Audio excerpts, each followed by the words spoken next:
welcome the Leader of the Opposition, Keir Starmer. I join with the Prime Minister in his comments about the terrible attack in Nottingham yesterday and in tribute to the work of our emergency services. The thoughts of the whole House are with the victims and the people of that great city. I also join him in remembering the 72 people who lost their lives in the Grenfell Tower fire. The victims and their families are always in our hearts, but 6 years on, the justice they're fighting for is long overdue. Mr. Speaker, all across the country, people are worried about their bills, the price of the weekly shop and the spiralling mortgage rates. So why has the Tory party spent this last week arguing over which of them gets a peerage? Prime Minister. Well, Mr. Speaker, my points on this are very clear. In line with a long-established convention of previous Prime Ministers having the ability to submit honours, I followed the process to the letter in convention with long-standing process. It is, by the way, Mr. Speaker, a long-standing convention that Prime Ministers on both sides of this House have followed in the same way that I did. Keir Starmer.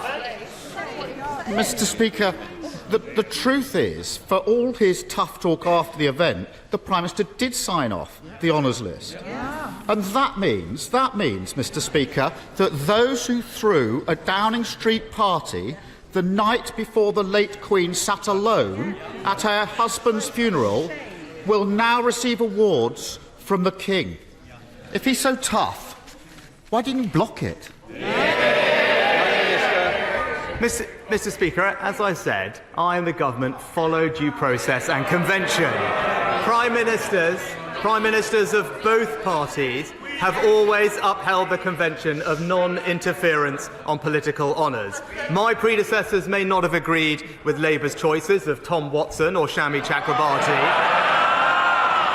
but the same precedent, Mr. Speaker, the same precedent stood then as it does now, and I'd expect a knight like him to understand that.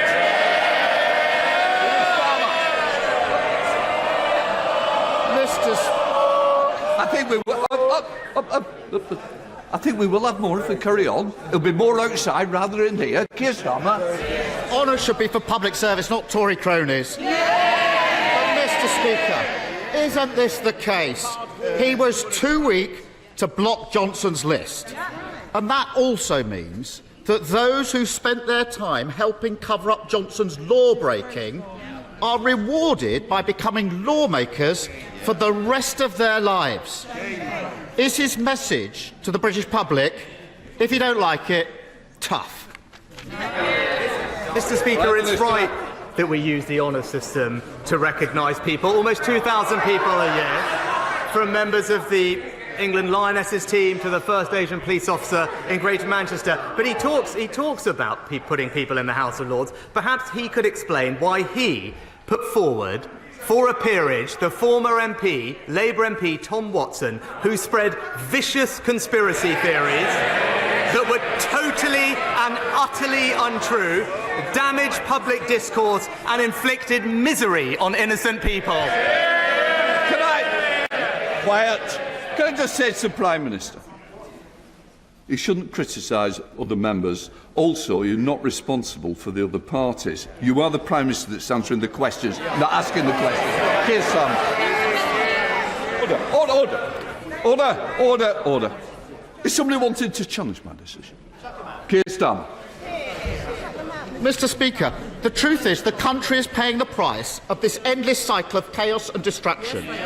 The Tory economic crash means that millions of mortgage holders will pay thousands of pounds more next year, and the blame lies squarely at the door of a government more focused on the internal wars of the Tory party than the needs of the country. Does he not think that those responsible should hang their heads in shame? Mr. Speaker, as I said right at the beginning of the session, our #1 economic priority is to reduce inflation so that we can restrain the increase in interest rates. But one thing we know that we need to do that is to reduce our borrowing and debt, Mr. Speaker. That's how we will bring interest and mortgage rates down. But last week, what did we see?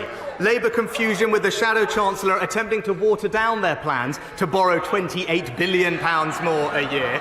But she was promptly overruled by the Shadow Energy Secretary, the former leader, who said that they were 100% not abandoning their pledge. It really looks like Labour's offer never changes. It's uncontrolled borrowing and more chaos with Ed Miliband. There's only one party. There's only one party that broke the economy. They're sitting right there. And there's a reason. There's a reason they can't fix the problems facing the country, because they never take responsibility for the damage that they've done. And it's not just Johnson. The Prime Minister's immediate predecessor is hoping to reward those who made her reign such a rip-roaring success. On her honours list are the masterminds of that kamikaze budget, the economic extremists of the Institute of Economic Affairs, those whose disastrous ideas crashed the economy and left the country to pick up the pieces. Will the Prime Minister block that honours list, or will he buckle to her as well? Mr. Speaker, if you want disastrous economic ideas, all you have to do is Labour's economic policy on energy. I mean, it's an energy policy that seeks to ban all new British oil and gas drilling, Mr. Speaker, jeopardising 200,000 jobs and our energy security at a time of international conflict. Despots like Putin are the only people who will welcome such a policy. His predecessor once said that he wanted British jobs for British workers. His policy is British jobs for Russian workers. Keir Starmer. If he spent as much time focused on the economy, the NHS and the asylum system as he does haggling with his predecessors about who gets honours, the country would be in a far better state.